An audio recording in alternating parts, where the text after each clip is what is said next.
So a very warm welcome to the Wheels and Deals podcast this morning to Jason Hall of Bramhall Classics. Morning, Jace. Morning, Sam. Nice to see you. Nice to see you too. So, Jason, what's the car story? I first started fiddling with cars I was probably about 13, which would take you to 1973. Wow, okay. Me and three mates, we bought a Mini 850 when we were about 14, and we had motorbikes, of course. How much was the Mini 850? It was, do you know what? It was £36. I know, but it was quite tidy. It was 1966, long gear lever, push starter button on the floor. When I was 18, I had a massive shock because I bought a Daimler V8 250. How much was the fuel in those days, though? Fuel, well, you filled your motorbike for 60 odd p and a bit of two-stroke. And the Daimler? The Daimler, do you know what, it wasn't, I don't remember it being shockingly bad. I think I only filled it once before I got rid of it. You never ran on the two full tanks at one time, though? No, well, I had the Daimler and I had a Citroen 2CV, and that would do 62 miles to the gallon before it ran out, because I used to put a gallon can in the boot, and then when it ran out, because you didn't worry about running out of petrol then, it was like normal everyday stuff, and it ran out and it would show 62 miles, and I'd put the gallon in, and the next time it was 60 or 64. The Daimler was more sort of 20. We were talking about this last week. How many people nowadays drive around with a jerry can in their boot? Nobody. Because and literally no one. Did you ever leave home without one back in the day? No. Well, you weren't really sure what the gauge was going to say, and especially when I was like 17 driving, you know, you'd wait till it was starting to misfire before you went to a petrol station. Running on vapours.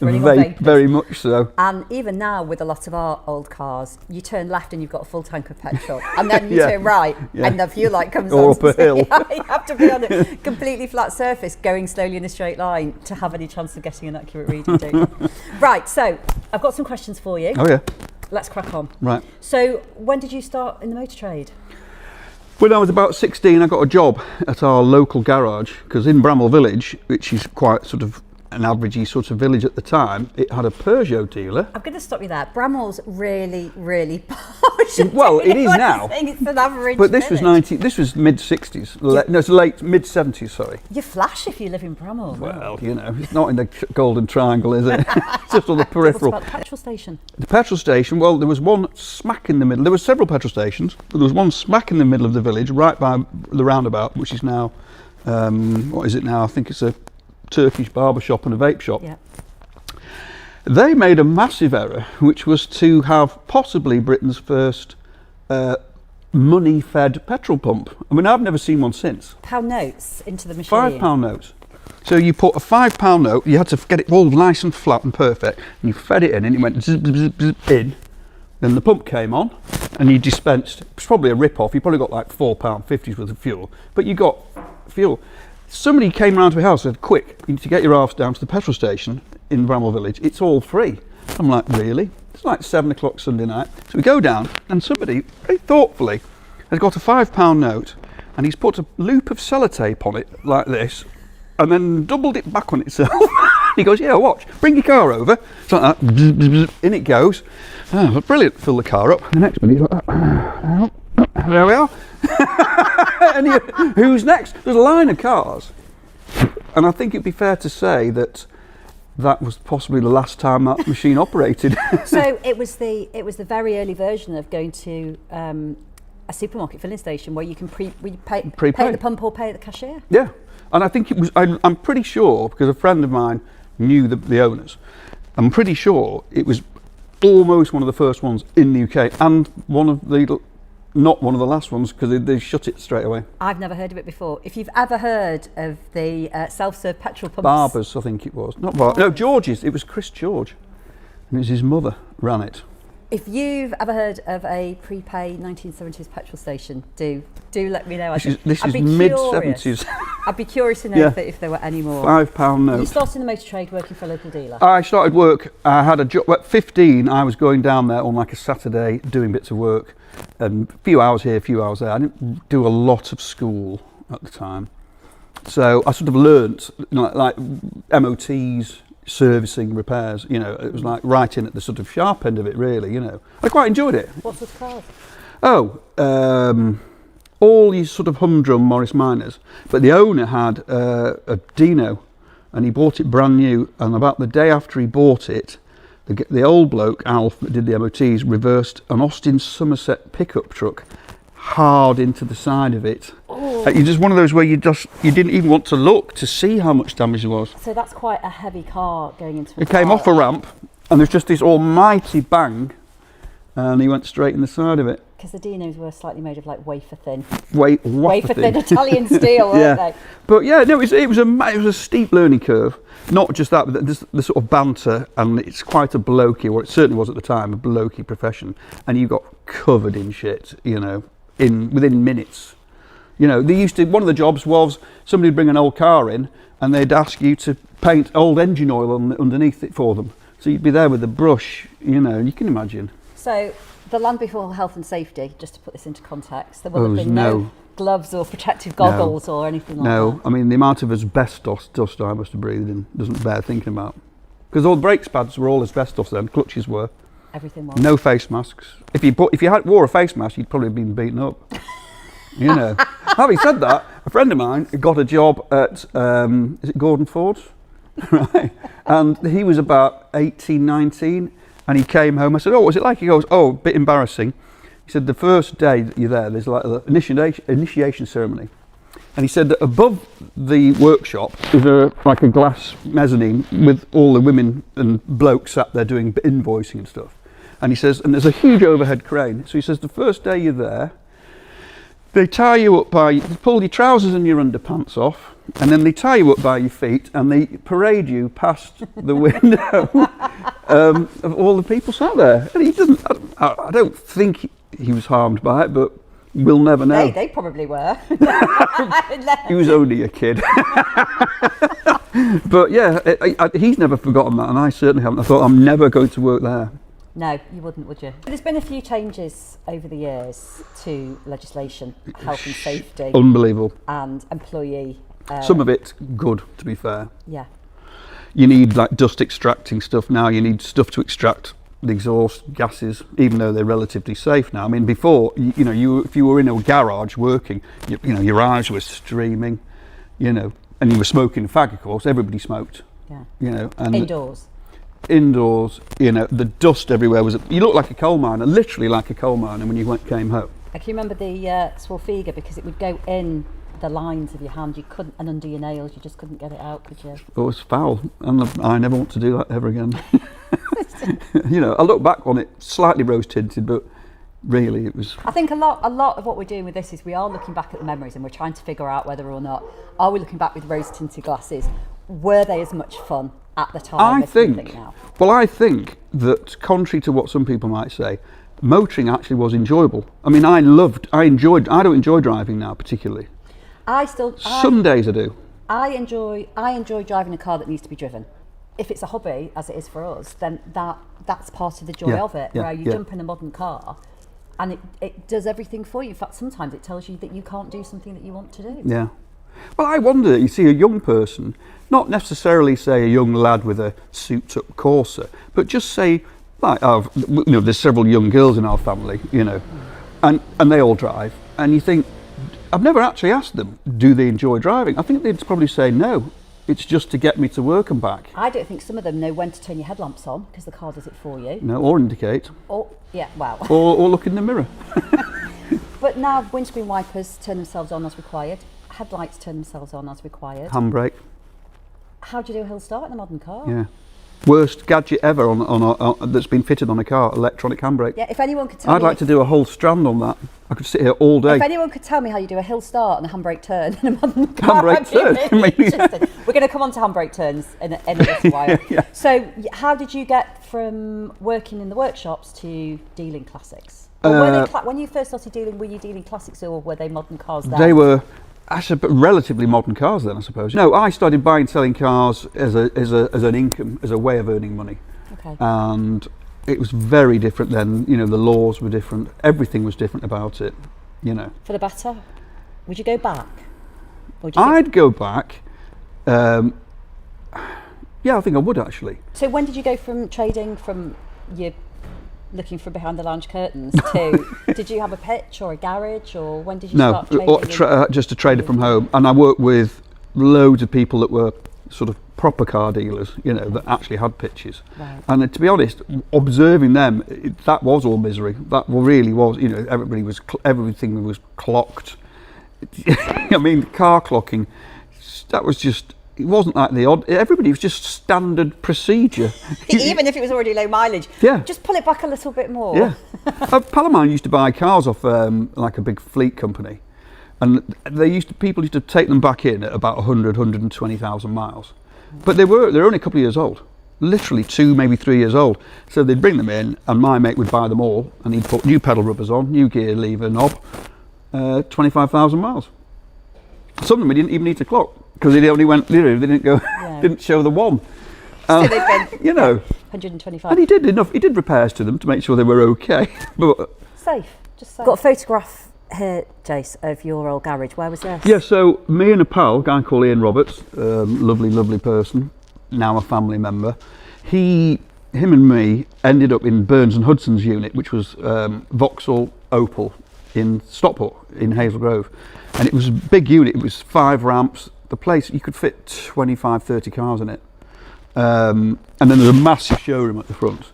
So we moved in there, and we started, for some reason, I don't know why, we started doing, and it was only really high performance and supercars. It was right from the offset. What year was this? This would be about 1986-7. So what were your high performance and supercars? So like the first day we were there, because we had contacts with loads of people in the trade, so they all said, well, if you open a garage, you know, straight off, we know I've got like 5 or 10 cars that need doing a lot of work on. Right. Some of them I won't name. So the garage was pretty full. And so, I mean, the whole garage was full that day. I went home in an Aston Martin Vantage. Ian went home in a Porsche Turbo. It was sort of Lamborghini, Ferrari, Porsche, bit of Rolls, bit of Bentley, you know, Audi Quattros, of course, XR3Is. Tough gig then. RS, you know, it was great. We were driving some amazing cars. And how old were you at this point? So I was 27 then, 26. So you're 27, mid-80s. Yeah, coming home from work in somebody's Lamborghini or similar. What were you listening to? Oh, do you know, that's a very good question. I don't know. I bet you thought you were all that though, didn't you?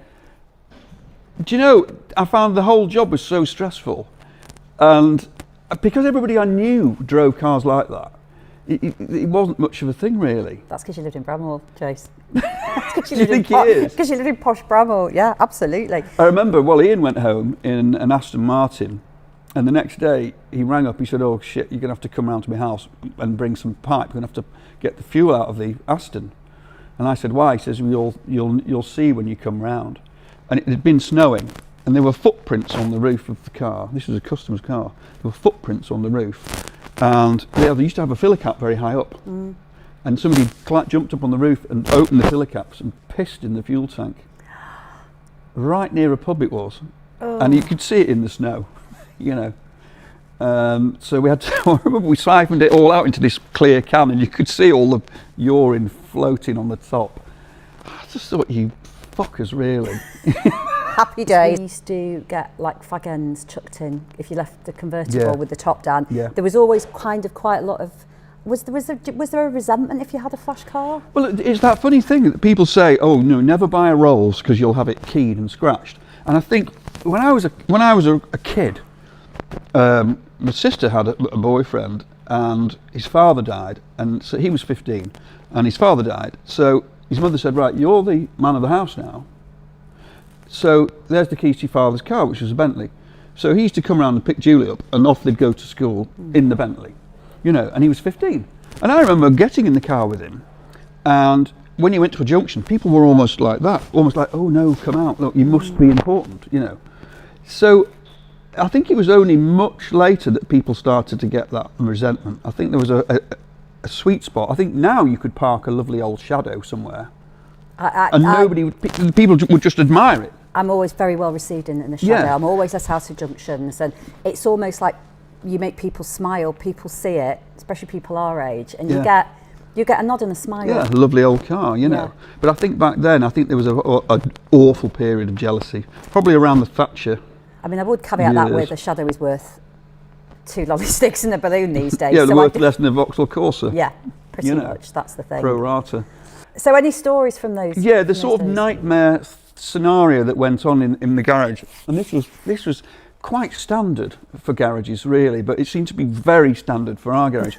There was a finance company, sorry, a warranty company, I won't mention the name, and lots of dealers would buy ropey cars, let's say, with a known fault, take out a warranty, and then they would say to the customer, look, it needs a new gearbox, it needs a new clutch.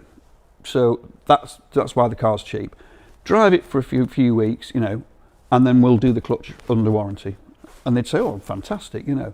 And that happened a lot. And this warranty company, we never did it, but this warranty company was ripped off over and over and over by, and they started to smell a rat. And we did an engine out job on an XJS, and they said, yeah, get the engine out. And we took the engine out, and then they said, oh no, we're not paying for it. And we had it in a million pieces all over the floor. It's like a week's work. A V12? Yeah, V12 in a million bits, Ooh. you know. And then they did it again on another car. I can't remember what the car was. So we just thought one day, we were about probably 5 or 10 grand down, which is a lot of money. Yeah. You know, and so a guy turned up and we serviced his car, and he said, oh, you couldn't do us a massive favour. I'm going to Hong Kong for 6 weeks. Any chance I can leave the car with you? Because where I live, you know, there'll be no wheels on it when I come back. And we said, yeah, fine. Porsche Turbo. So he leaves it with us. After about a week, I thought, oh, hang on a minute. Could be a nice little learner after this one. Hold on a minute. So the next minute, we've got the engine out of it.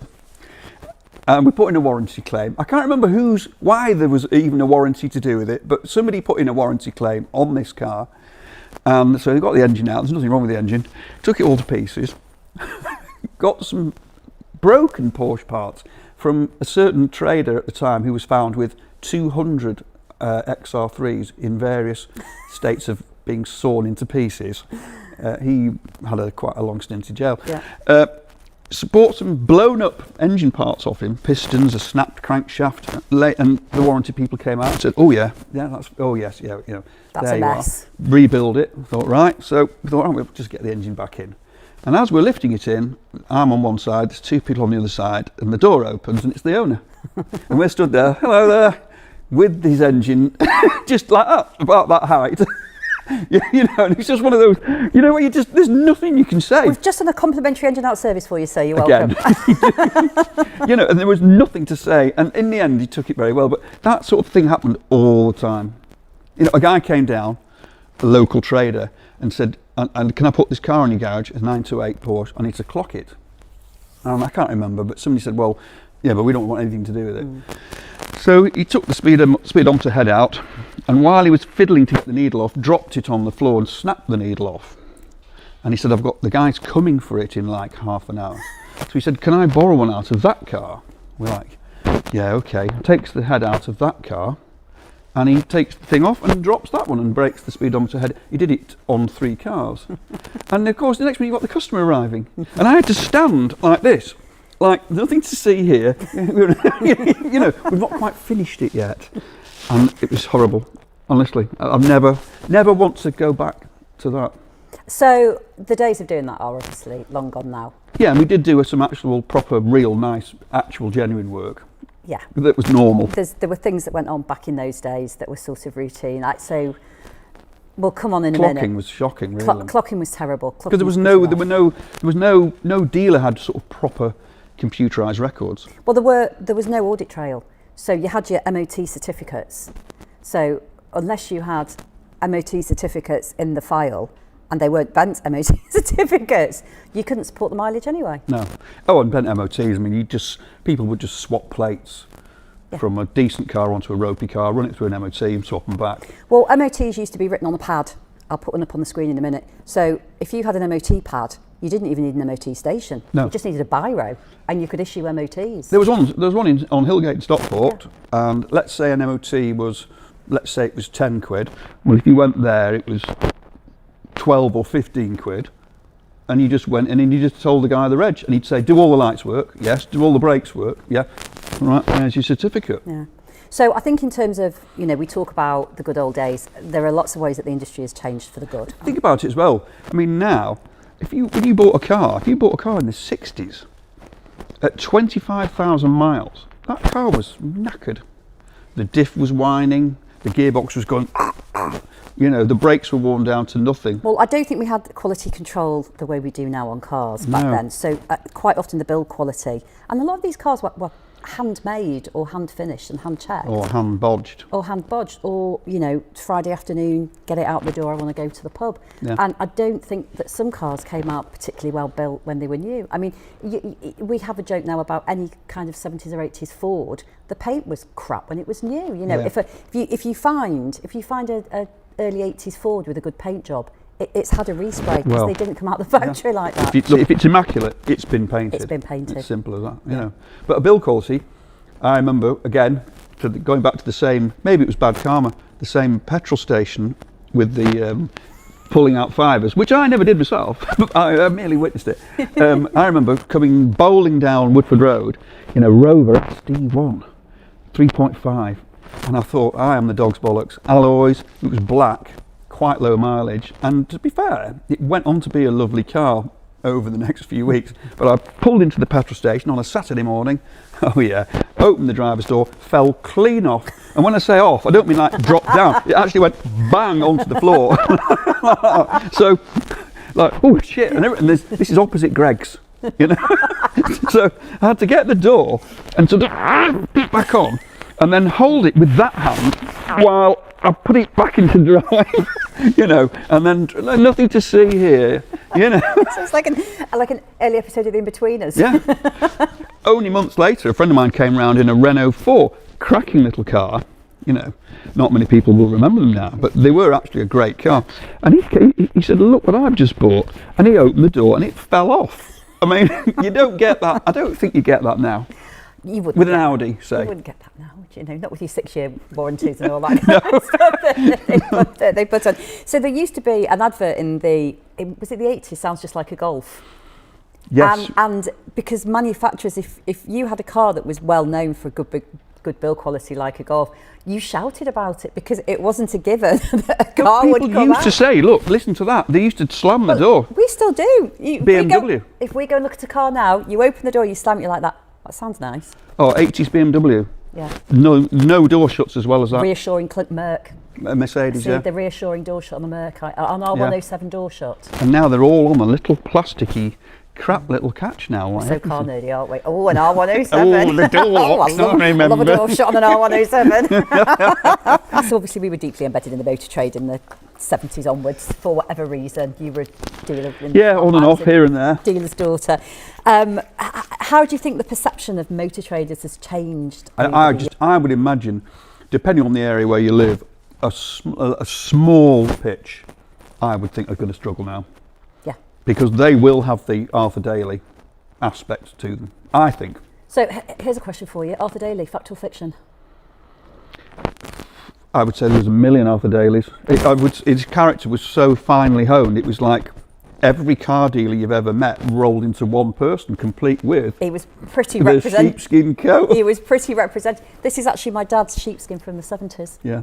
So why did car dealers wear a sheepskin coat? I tell you why, because... It was fucking freezing. When you went on your pitch at 9 o'clock on a Wednesday morning and you had cars to wash, you had to put the kettle on to defrost the frozen bucket and sponge and then go out and wash them and then go into your caravan with your Cala gas heater and put a brew on. That's exactly how I remember it when Dad would buy a car. And I also remember it, it was possibly slightly menacing. There was a slight aspect of you turning up at a car dealer's. The dog comes running out of the van on a chain, luckily. Right.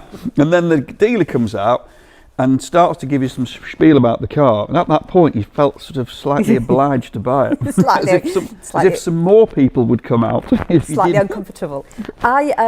This is a really odd view to take, but because I grew up going to the pitch with my dad from being primary school Did you not see it like that? No, and I look back to the kind of cigar, fag, smoke-filled caravans and the auction houses and the dodgy as a really comforting memory. Yeah. God, I remember the first car auction I went to. It wasn't quite terrifying, but you didn't even want to scratch. There was another motor trader, and at some point he lived down Fir Road in Bramhall. And I'll never forget, a friend of mine said, come round, I'm going to pick you up. We're going to go around to his house. There's a car on the drive that we might end up buying. It's an Alfa Romeo. And he said he's had to leave the country very quickly. It's like, all right. He goes, look what somebody's done. And we go into his house, which was open. And what they'd done, they'd put grass seed down in his lounge and then watered it with a hose pipe. And it had grown about that high. Everything else there was telly, settee, all nicely furnished and everything, but it had a lawn. I don't know why I've told you that story. I don't know. It's not the most menacing retribution, is it? No, but you know, maybe he crossed like a very important gardener. Horticulturalist. I don't know. It's an odd message. Very, very much so. Quite weak as well as far as threat scale. I'm not sure I'd be terribly worried about that. No, and especially if somebody went back and watered them. Would you mow it? I just rip the fucking carpet up, probably. I think so. And put it through his lounge window. You will have known lots of old characters back in the day as well. Some, Who did you learn your craft from? Did you have sort of the older boys that you followed in? There was a mate of mine, a guy called Ed King, and he died sadly a few years ago. And Ed was fabulous, and he was one of those dealers that knew sort of every dealer. Okay. So there's like Ed, there was Bill Horseman, there were all sorts of people. Yeah. A car dealer I won't mention.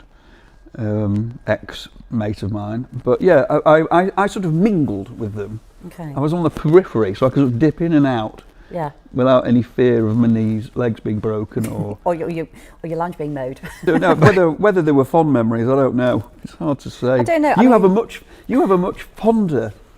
I've got very, very fond memories of it, but like I say, I was my dad's daughter, so I was kind of brought up as part of it without sort of any of the menace, I guess, that went with it, because it was quite a salty, quite a colourful place to be at the time. And well, my dad used to change his car. This is without exaggeration.